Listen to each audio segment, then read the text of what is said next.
मेरे भोले बाबा के चिलम से देखो धुआं निकल रहा है। मेरे भोले जी के चिलम से देखो धुआं निकल रहा है।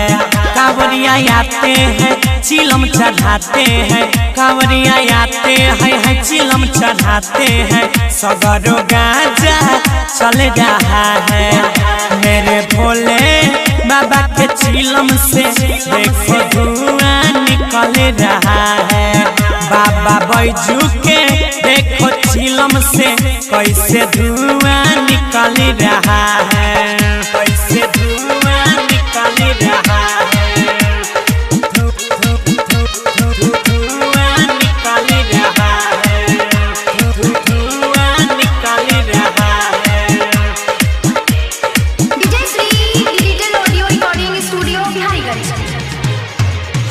आबे सावन के पावन जब महीना रे हो, आबे सावन के पावन जब महीना रे। भोले के दरबार जैसा लागे कहीं ना रे, कहीं आबे सावन के पावन जब महीना रे हो, आबे सावन के पावन जब महीना रे।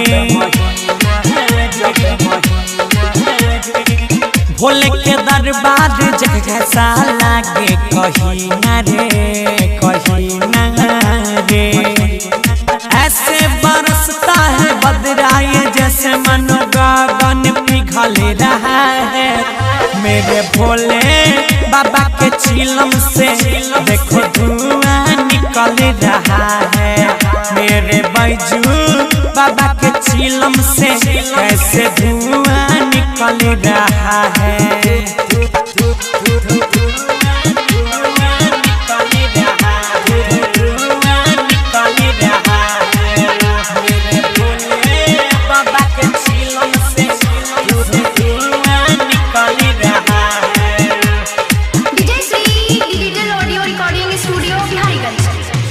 भोले बाबा के दरबार में सब आबै छै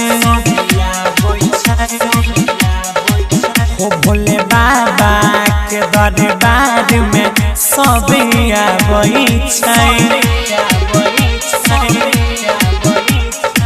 बोलबम बोलबम बोल के जलवा चढ़ाबै छै, चढ़ाबै छै। भोले बाबा के दरबार में सब आबै छै हो। भोले बाबा के दरबार में सब आबै छै। बोलबम बोलबम बोल के जलवा चढ़ाबै छै, चढ़ाबै छै।